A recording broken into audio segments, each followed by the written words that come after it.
Good day, everyone. I am Kyle Capitan. I am from VSED 1 Mathematics, and I am here to report to you all about the 21st century literacy according to research. So, when we say literacy, literacy is not just the ability to read and write or even the ability to thrive in today's technological world. To be literate in the 21st century, a person must be willing to constantly learn about and adapt to many areas of life, subjects, and environments. Learning about different perspectives also stimulates creativity and innovation by offering new ways of thinking, which can enhance group problem solving.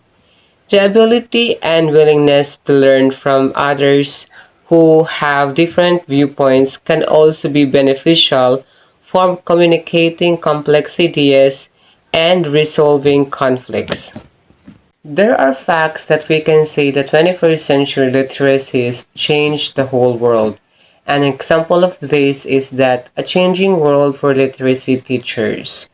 Global economics, new technologies and exponential growth in information are transforming our society. Today's employees engage with a technology driven, diverse, and quickly changing flat world. As new technologies shape literacies, they bring opportunities for teachers at all levels to foster reading and writing in more diverse and participatory contexts. There are also common myths about 21st century's literacy. One myth is all about that 21st century literacy is about technology only. But the reality, although technology is important to literacy in the new century, other dimensions of learning are also essential. Studies of workforce readiness show that employers rate written and oral communication skills very highly, and collaboration, work ethic, critical thinking, and leadership are all ranked higher than proficiency. Another example is that the digital divide is closed because schools provide computer and internet access. The reality shows that the digital divide, or should we say, gap in access to quality of technology still exists. According to the study of Department of Education in US, in 2005, nearly 100% of public schools in the United States had access to the internet, but student to computer ratios and access to broadband service vary widely across socioeconomic levels.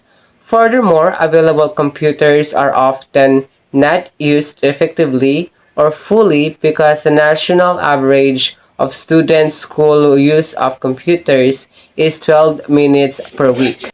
Teachers who work technology in their personal lives will use it in their classes.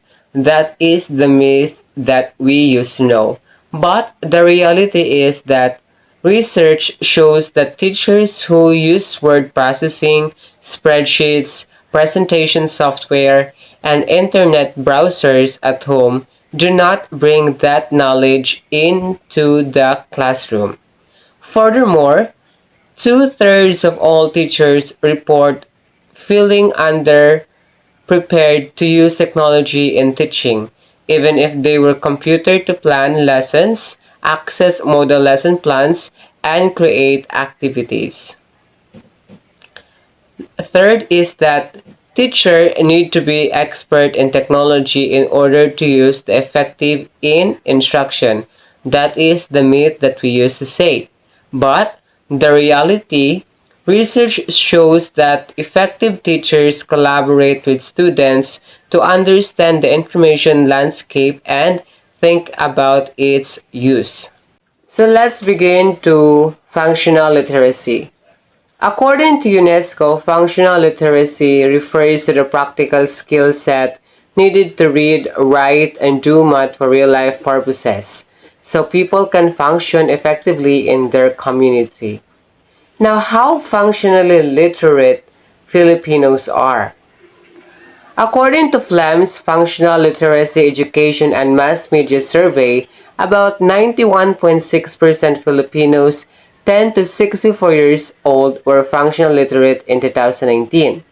This translates to around 73 million out of 79.7 million in the same age group who are considered literate on a functional level.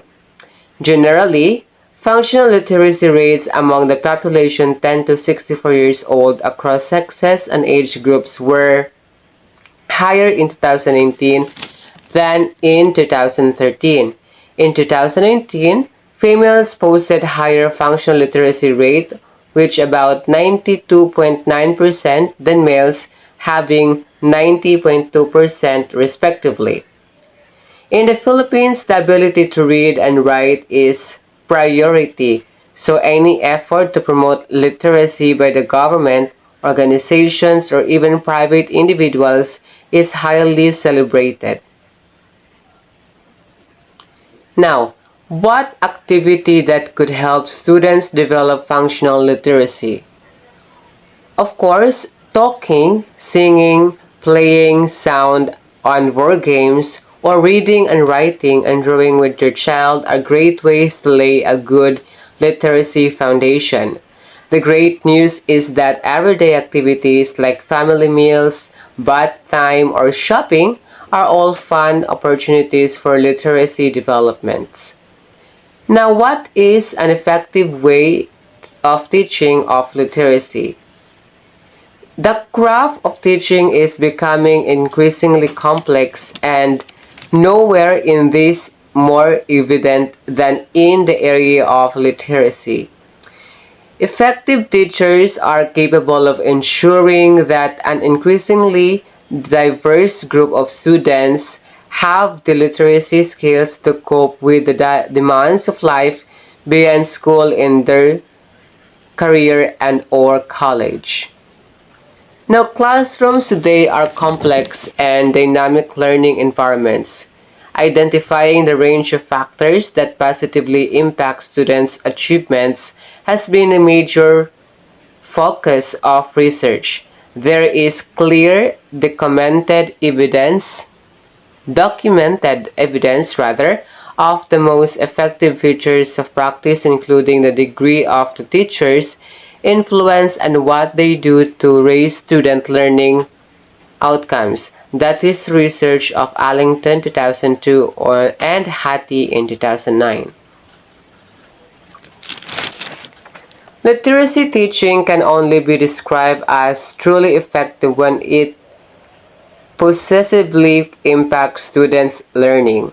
Successful teachers are able to skillfully integrate a range of instructional approaches and resources to affect the diverse learning needs of their students. That would be all. Thank you and good morning.